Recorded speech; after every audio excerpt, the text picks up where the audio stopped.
오늘 설교는 중간에 나가시면 안 됩니다. 끝까지 들으셔야 하는 설교이고요.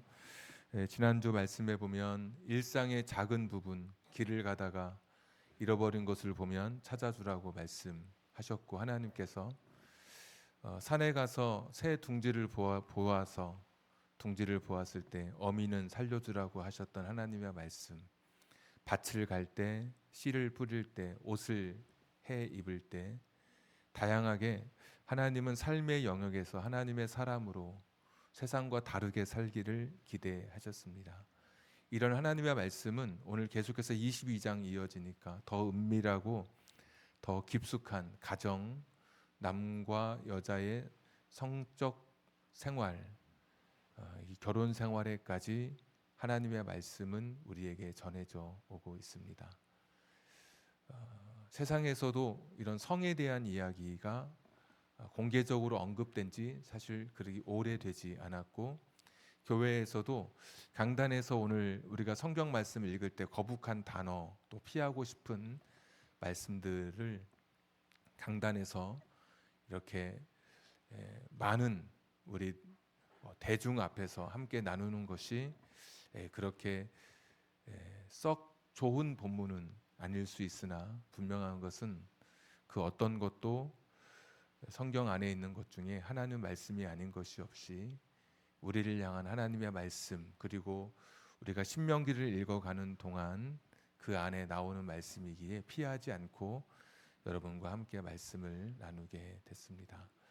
그래서 말씀을 좀 되게 헐겁게, 좀 크게 전하는 방법이 있고, 또 세밀하게 이렇게 설명하는 방법도 있고, 자칫하면 너무 그물코가 크면 고기가 다 빠져나가듯이 오늘 본문의 말씀을 읽고도 이게 무슨 말씀인지 이해되지 못할 수도 있고, 그렇다고 너무 또 좁게 하다 보면 시간상 다 해갈 수도 없고, 그래서 중간을 선택했는데 앞에 PPT 화면을 보면서 제가 좀 오늘은 PPT 화면에 의지해서 설교를 좀 하려고 합니다. 화면을 한번 계속 띄워주시죠. 오늘은 계속 띄워주시면 되겠습니다. 거룩한 삶의 가장 깊은 곳, 일상의 작은 부분에서 시작된 거룩이 가정과 성이라는 삶의 가장 깊은 곳까지 하나님께서 우리의 시선과 마음을 두게 하십니다. 다음 페이지 보여주시면 본문의 구조는 6개의 구조로 되어 있습니다. 6개의 문단이죠. 여러분 성경도 보시면 제가 이게 나눈 그 문단 앞에 보시면 동그라미가 다 쳐 있어서, 혹시 여러분 성경책에 동그라미 있나요? 13절 앞에?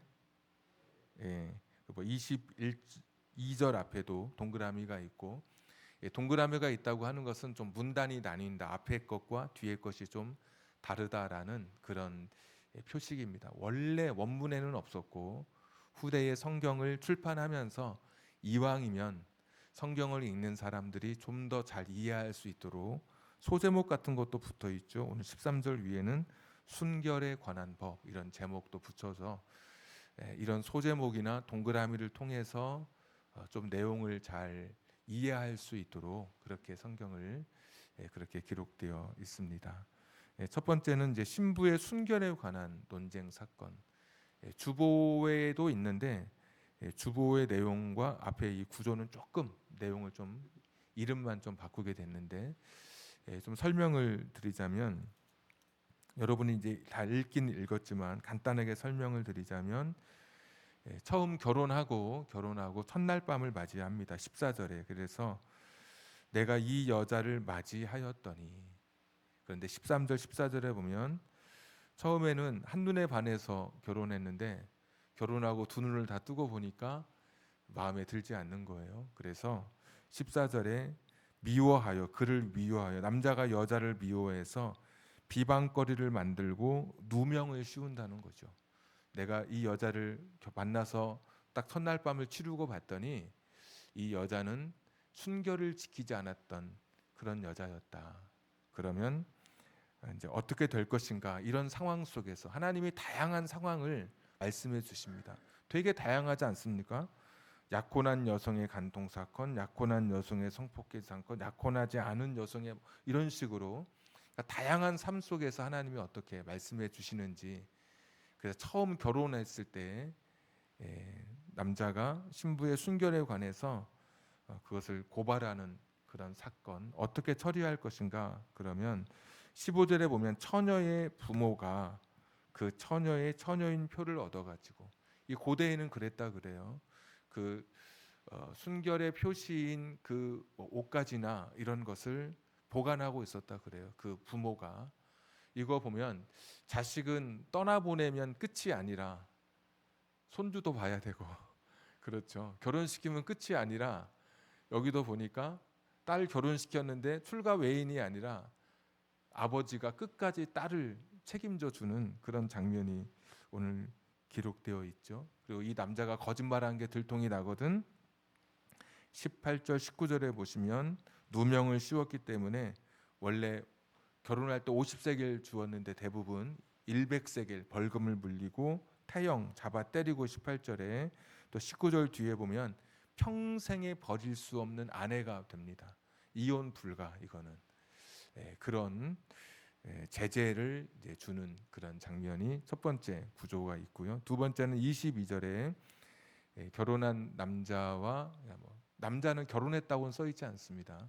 여자는 이제 결혼한 여자 동침하게 되면 이 간통한 남녀의 사건에 또 22절 기록되어 있고, 세 번째는 23절부터 24절에 약혼이라고 하는 것은 결혼을 전제한 것이기 때문에 이 구약 성경에서는 약혼은 그냥 결혼이라고 생각하면 됩니다. 결혼한 여성의 간통 사건. 23절 24절에 보면 똑같은데 성읍에서 이 사람들이 살고 있는 이 도시 가운데서 서로 동침하게 되면, 24절에 여자가 자기를 도와달라고 말할 수 있을 텐데 말하지 않았기 때문에 이것은 합의해서 성적인 관계를 가졌다. 그래서 이걸 간통으로 보는 것이죠.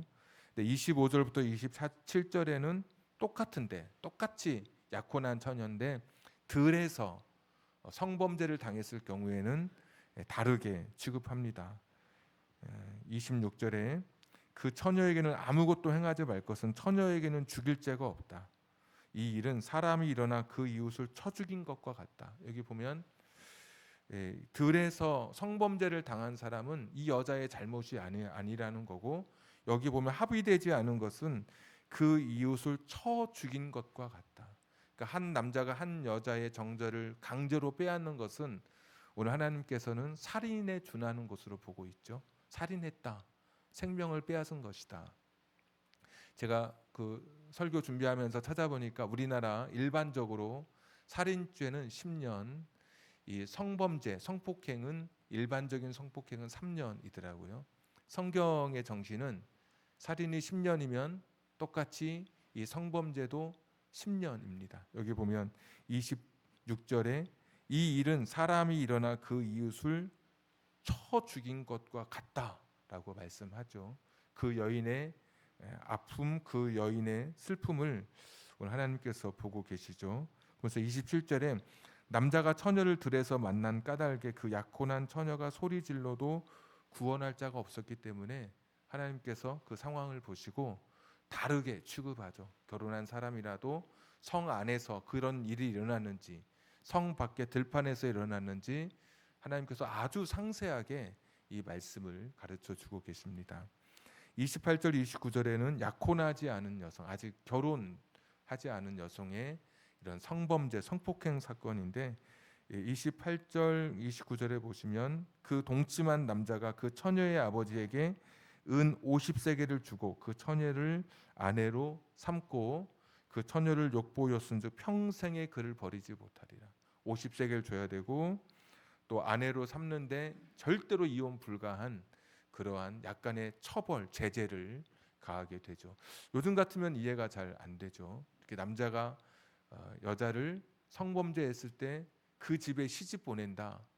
근데 이 당시에는, 고대에는 순결을 잃은 여인, 만약에 정절을 잃었다라고 하면 그 당시의 용어로는 이 신부의 시장 거래 가격이 뚝 떨어지게 됩니다. 그러니까 자기가 받아야 될, 신부의 아버지가 받아야 될 그 신부의 값을 50세겔이면 그렇게 치르지 않아도 되는 것이죠. 왜 다른 뭐 남자에게 갔다 온 사람이다 이런 식으로 생각을 하기 때문에. 그런데 하나님께서는 그것에 대해서도 정확하게 그 규칙을 지켜 말씀해 주고 있습니다. 그리고 마지막은 근친상간인데 사람이 그의 아버지의 아내를 취하여 일부 일처가 아니라 일부 다처일 때 그때 다른 자기 친어머니가 아닌 다른 그런 아버지의 아내를 이제 범하는 그런 경우도 성경에 있었기 때문에 이런 경우까지 해서 모두 6가지 이 구조의 본문이 기록되어 있습니다. 자, 그 다음 페이지 보여주시면, 네, 오늘 이 말씀을 감싸고 있는 2개의 하나님의 손길이 있습니다. 하나는 하나님의 공의의 손길이고 하나는 하나님의 사랑의 손길이 흐르고 있습니다. 하나님의 공의의 손길, 하나님의 사랑의 손길. 자, 21절, 22절, 24절 보시면 여기 오른쪽에도 여기 좀 표가 있습니다. 너희 중에서 악을 제하라. 신명기 17장 우리가 그때 공부할 때 비아르타라는 공식 말씀드렸습니다. 너희 중에서 악을 제하라. 그러니까 소멸시켜라, 불태워라, 없애라라는 말씀이거든요. 신명기에서만 유일하게 신명기에서만 나오는 비아르타 8번 나오는데 그 중에 오늘 3번 나오고 마지막 근친상간은 레위기 20장 11절에 보시면 그때도 둘 다 죽이라고 해서 거의 비슷한 비아르타 법이라고 말할 수 있습니다. 어떤 경우에 죽이게 되느냐? 공통점이 무엇이냐면 약혼한, 그러니까 결혼한 사람이 합의한 그런 성적 관계를 갖게 됐을 때 내가 약속을 하고 그런데도 그 삶을 스스로 돌이킬 때 그 상대가 있는데도 불구하고 그 약속을 깨트리는 약혼한 사람이 합의된 성관계를 다른 사람과 하게 될 때 하나님께서는 비아르타, 가명이 없습니다. 정상 참작이 없습니다. 그냥 돌로 쳐서 죽게 합니다. 그래서 처음에 순결을 잃은 여인이 죽게 되고 또 간음한 2 남녀가 죽게 되고 성 안에서 또 합의하에 관계를 가졌던 사람이 죽게 되는 이 3가지 말씀이 오늘 여기에 기록되어 있습니다. 하나님께서는 용서하지 않으시고 악을 제하여 버리라고 말씀해 주시죠. 왼쪽 설명 보면 하나님은 결혼이라는 언약 안에서 성적 친밀함 또 성적인 거룩함이 지켜지길 원하십니다. 이것은 단순한 도덕이 아니라 거룩하신 하나님의 성품을 반영하는 삶의 질서다. 하나님은 한 사람과 약속한 것이라면 그것을 지켜야 된다라고 말씀해 주시고 그것을 깨트리면 하나님의 엄격한 심판 비아르타, 가명 없는 정상 참작 없는 하나님의 심판을 말씀하고 있습니다. 그래서 비아르타라고 하는 것은 오염됐으면 오염된 것을 제거하는 그런 의미이고 전염병이 돌면 그 전염병이 걸린 그 사람의 옷을 다 태우는 것처럼 몸에 고름이 있으면 외과 수술을 통해서 도려내는 것처럼 이러한 비아르타에 해당되는 한 사람과의 약속을 저버리는 그 사람의 성적 범죄는 하나님께서 도려내시는 것이죠. 계속해서 영향을 미쳐가기 때문에 철저하게 하나님께서 단죄하고 계십니다. 그런데 하나님의 공의와 함께 또 한편에는 하나님의 사랑이 오늘 본문 가운데 기록되어 있습니다. 또 다음 페이지 보여주시면 가부장적 사회, 약자인 여성의 인권 보호 이렇게 말씀드렸는데 왜 가부장적인 사회이냐? 오늘 말씀을 조금 다른 각도에서 비틀어 보면 남자는 여자의 순결에 대해서 계속 이야기하는데 남자의 순결에 대해서는 어디에서도 이야기하지 않습니다. 오늘 성경을 보면 그러니까 철저히 그 시대의 배경 속에 주어졌기 때문에 그 시대의 가부장적 사회의 문화를 배경으로 하고 있기 때문에 오늘 이 말씀이 이렇게 주어진 것이죠. 그래서 남자는 합의된 간통, 간음 외에는 무엇을 해도 아무런 죄죄가 없어요.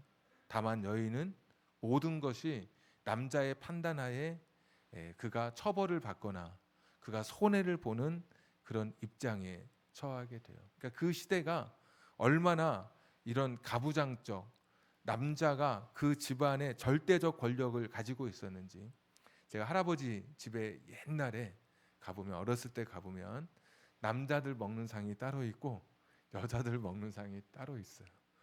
왜 그런지 몰랐는데 나중에 보니까 뭔가 알긴 알겠더라고요. 반찬도 남자들 먹는 반찬하고 여자들 먹는 반찬이 다르고, 제 기억에 제가 그 부뚜막이라고 그러죠. 할아버지 집에 가면 부뚜막에 들어가면 남자는 들어오는 거 아니라고, 이렇게 여기는 들어오는데 아니라고 해서 정말 들어가는데 아닌 줄 알았죠. 지금도 안 들어갑니다만, 예. 어렸을 때 받은 교육이 가는 거예요, 죽을 때까지. 예. 그래서 저 간이 크다 그러는데 아직 안 재봤습니다. 예. 간 큰 남자라고 그러는데, 자, 그런 시대에 주셨던 말씀이에요. 그런데 우리가 성경을 읽을 때 시대에 이 간극이 있습니다. 늘 말씀드리지만 성경은 나를 위해서 주신 말씀이에요. 영어로 for me. 그런데 to me는 아니에요. 나에게 직접 쓴 편지는 아니죠. 나에게 직접 주신 말씀은 아니에요. 1차 대상이 고대에 출애굽했던 이스라엘 백성들입니다. 그러니까 우리가 이 말씀을 문자 그대로 해석하기보다는 이 말씀을 기록한 의미와 하나님이 우리에게 주시고자 하는 말씀의 그 정확한 목적을 찾는 것, 그리고 그렇게 살아내는 것이 우리의 성경 읽기고 그것이 바람직한 하나님 말씀의 적용이겠죠. 오늘 하나님의 사랑이 흐르고 있습니다. 이 가부장적 사회에서 어떻게 되느냐? 남자가 여자, 너는 내가 보니까 마음에 안 들어, 내가 너를 버릴 거야.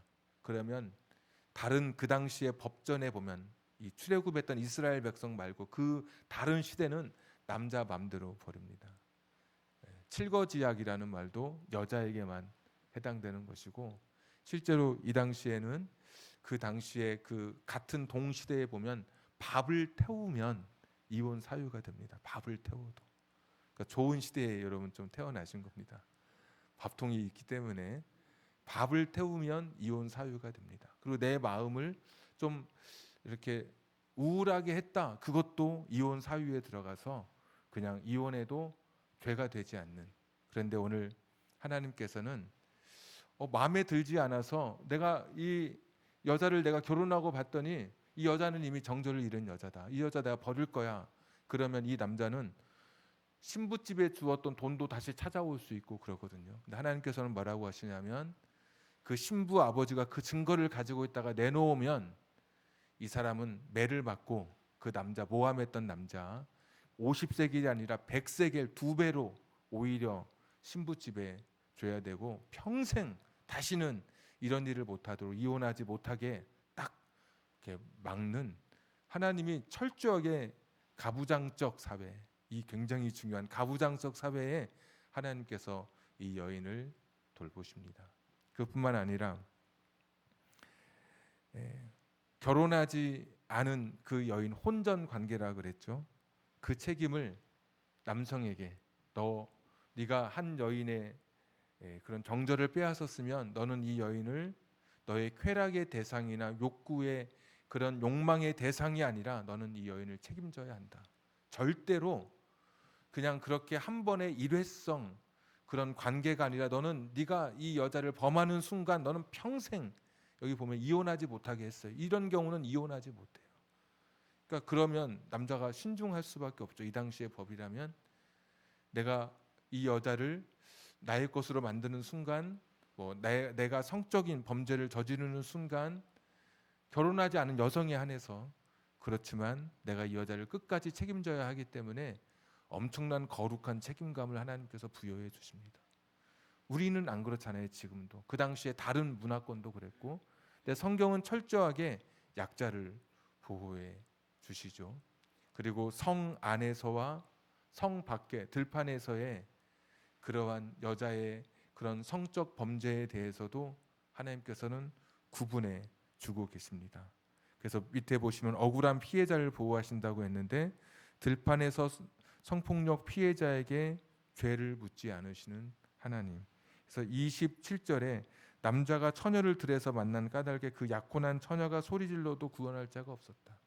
소리질러도 도와줄 사람이 없으니까 하나님은 그러니까 그 결과만을 보지 않으시고 그 정황과 그 삶의 그 모든 환경을 감안하시는 하나님이십니다.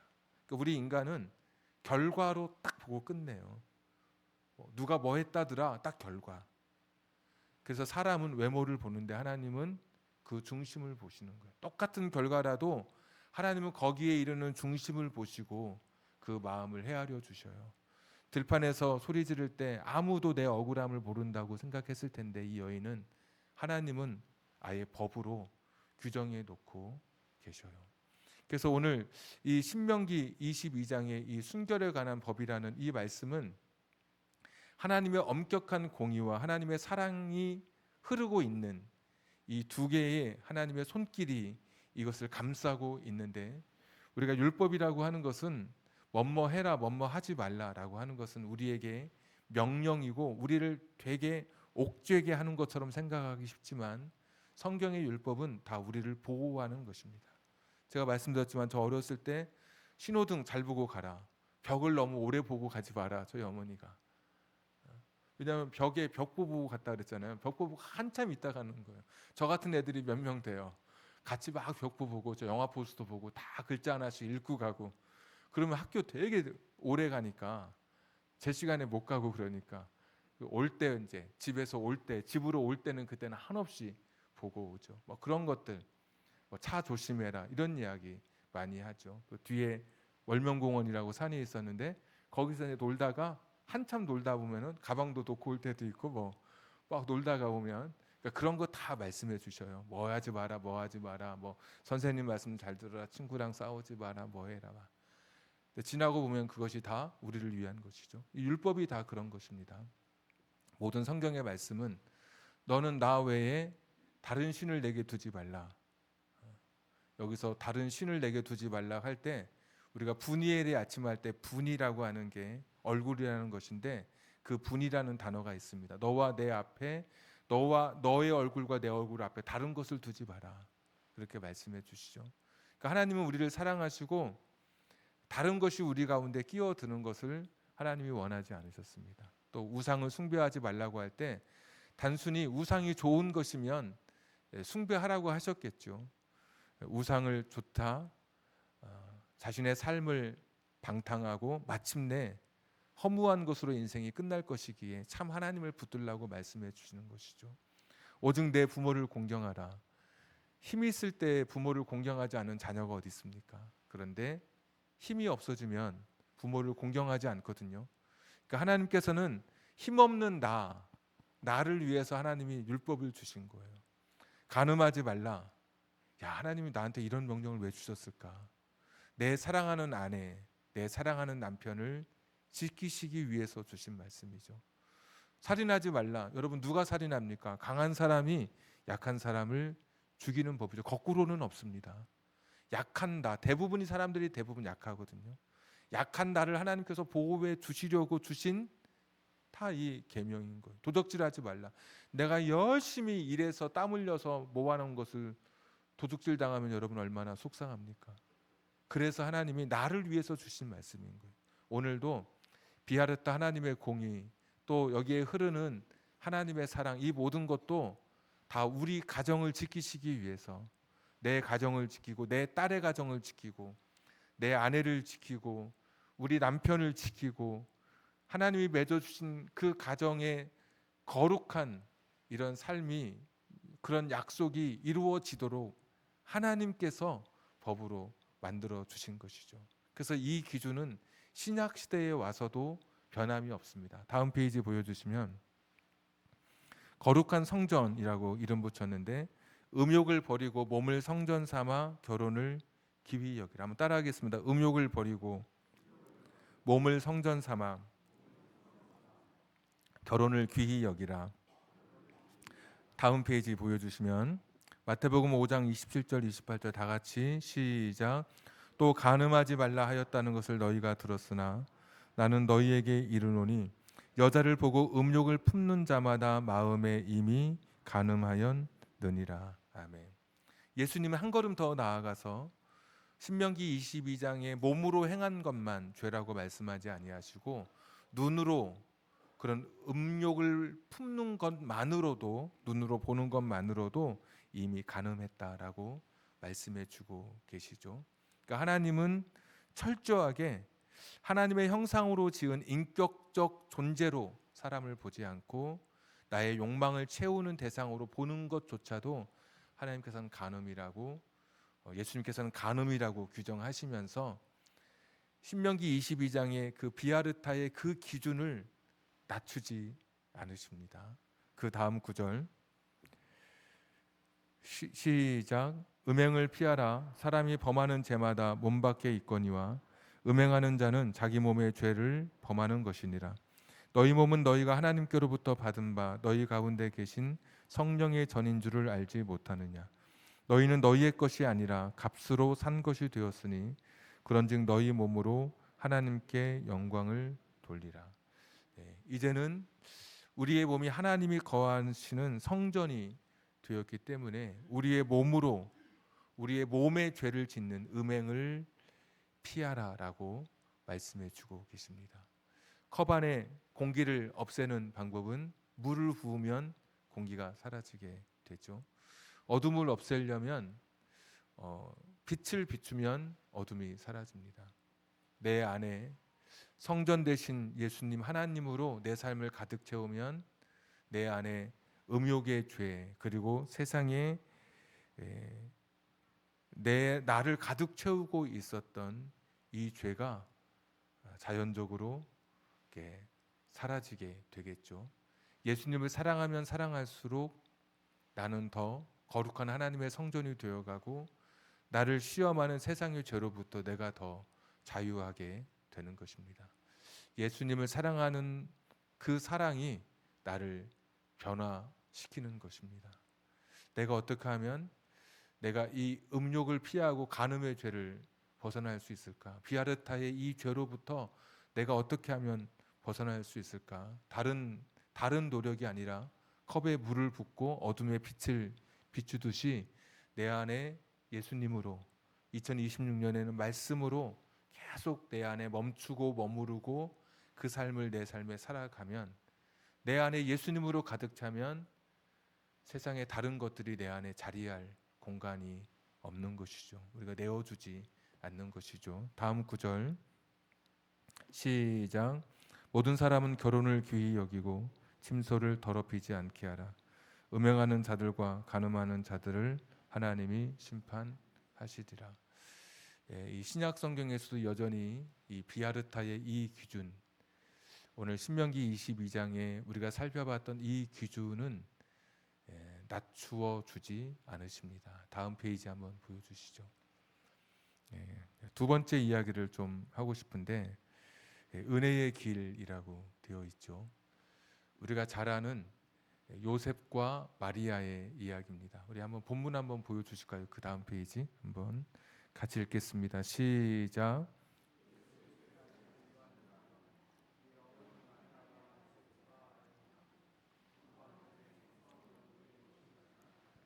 그의 남편 요셉은 의로운 사람이라 그를 드러내지 아니하고 가만히 끊고자 하여. 아멘.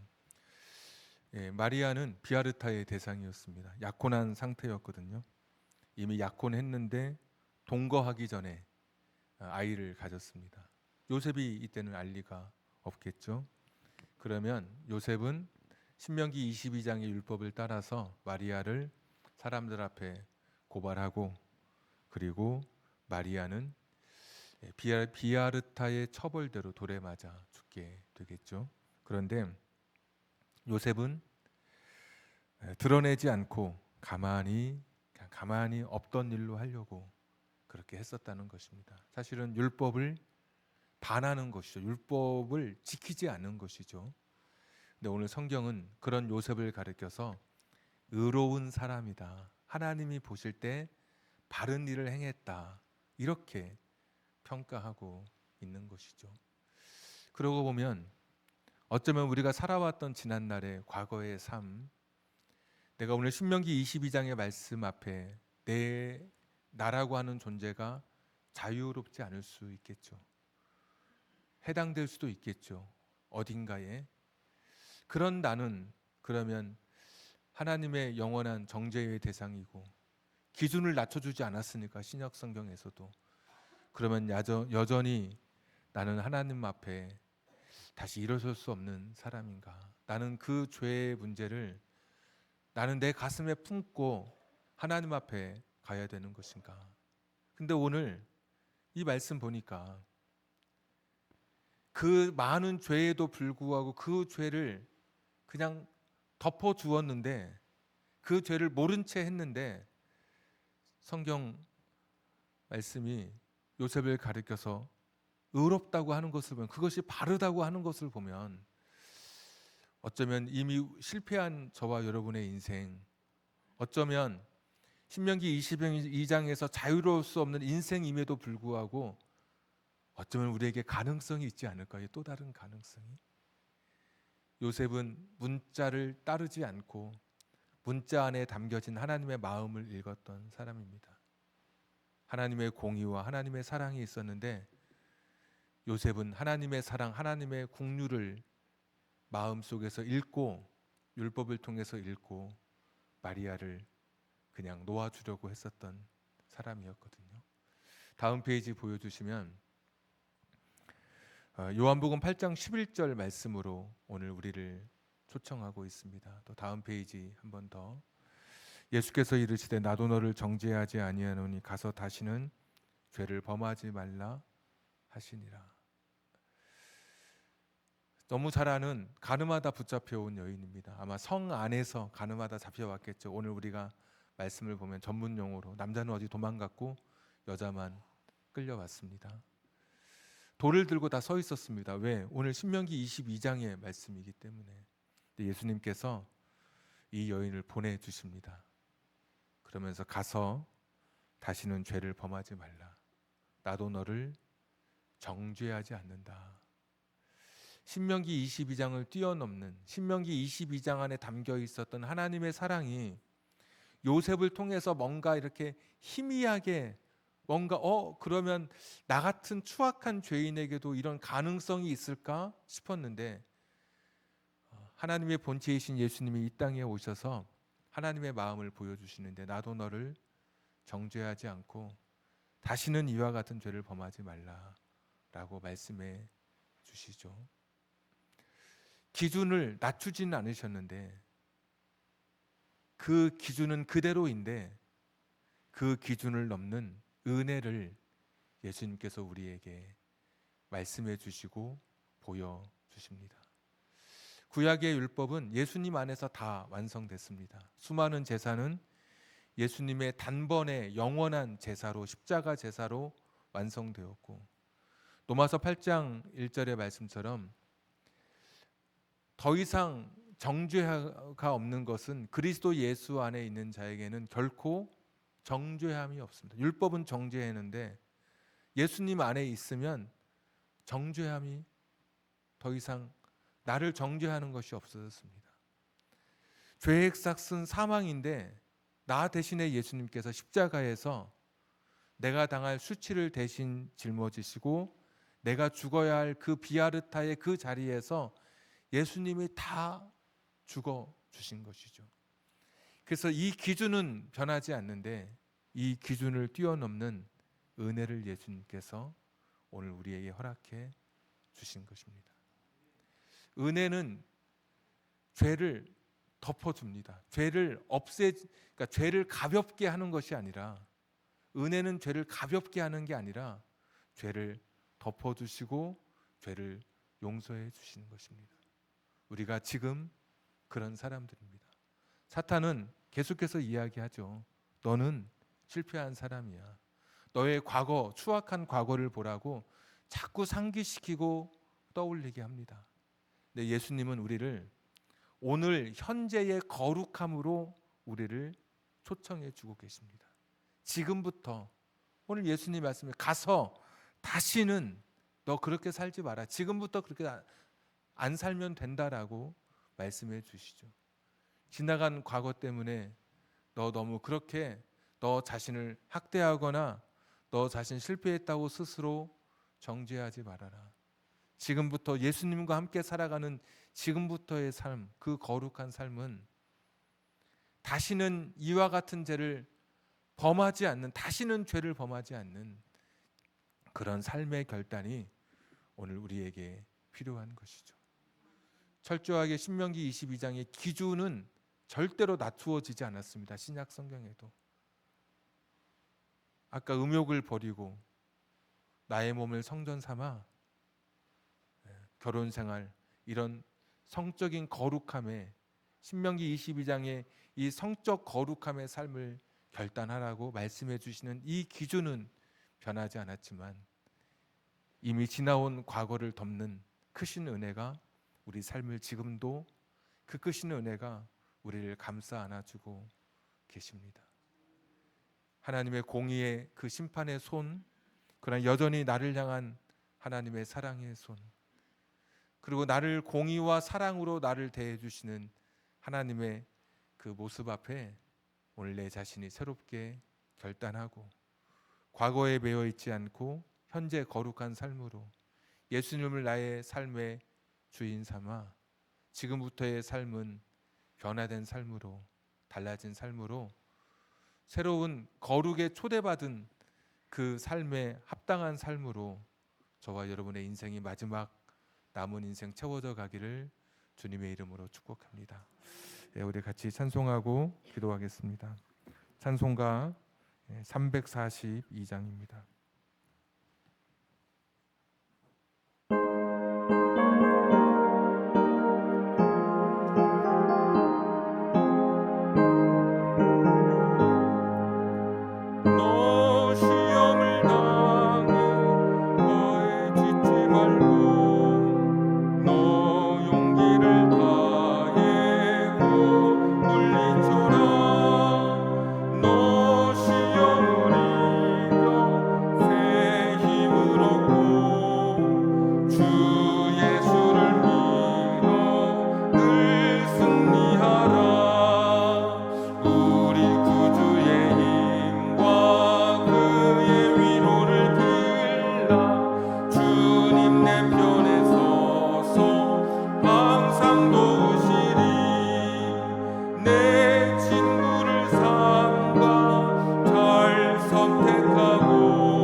시간에 같이 한번 기도하겠습니다. 아까 그 PPT 마지막 화면 한번 보여주시겠습니까? 우리 주보에도 있고 앞에 화면에도 있습니다. 제가 한번 읽어보면 나의 모든 삶, 특히 가장 은밀한 영역이 하나님의 말씀 위에 서게 하소서. 무너진 곳이 있다면 다시 세우시는 은혜로 우리를 회복시켜 주소서. 우리 같이 한번 기도하겠습니다. 하나님 아버지, 오늘도 우리가 하나님 말씀을 붙들고 나아갑니다. 하나님 아버지, 다시 한번 기억하며 나아갑니다. 여호와 자비로우신 아버지 하나님, 불쌍히 여겨주시옵소서. 하나님 아버지,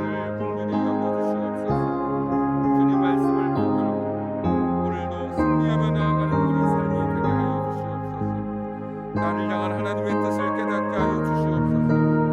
과거의 실패와 허물에 사로잡히지 않게 하여 주시옵소서. 남은 생에 거룩한 그릇이 되어 주님이 쓰시기에 합당한 그릇으로 살아가게 하여 주시기를 간구합니다. 여호와 자비로우신 아버지 하나님, 주님이 원하시는 사람, 주님이 붙드시는 사람, 주님이 역사하시는 거룩한 삶이 우리 가운데 있게 하여 주시옵소서.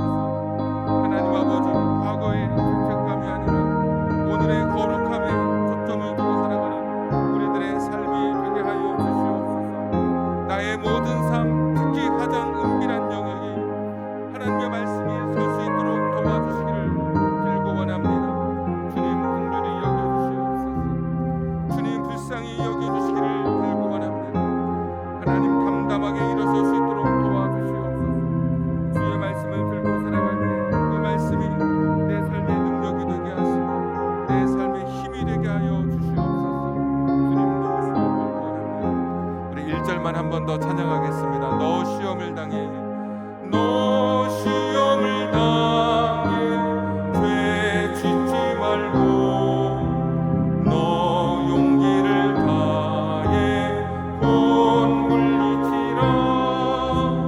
너 시험을 이겨 새 힘을 얻고 주 예수를 믿어 늘 승리하라.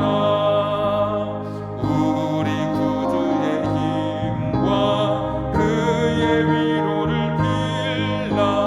주님 내 편에 서서 항상 도우시리. 하나님, 나의 가장 은밀한 영역이 하나님의 말씀 위에 다시 세워지게 해 주시옵소서. 무너진 곳이 있다면 다시 세우시는 은혜로 우리를 회복시켜 주시옵소서. 과거의 죄책감이 아니라 오늘의 거룩함에 초점을 두어 예수님 하신 말씀, 가서 다시는 죄를 범하지 말라고 하셨던 그 말씀을 가슴에 품고 오늘도 기쁨으로, 찬양으로, 감사로, 결단으로 이 세상을 향해 나아가게 하옵소서. 이제는 우리 구주 예수 그리스도의 은혜와 하나님 아버지의 극진하신 사랑하심과 성령님 감동, 감화, 내주 충만하심이 거룩한 삶, 내 삶의 모든 영역에서, 은밀한 영역에서도 거룩한 삶을 살기를 결단하는 우리 사랑하는 성도님들 머리 위에, 저들의 가정과 직장과 사업장과 환경과 인생의 꿈 위에, 선물로 주신 자녀들 머리 위에 지금부터 영원토록 함께 하시기를 간절히 축원하옵나이다. 아멘.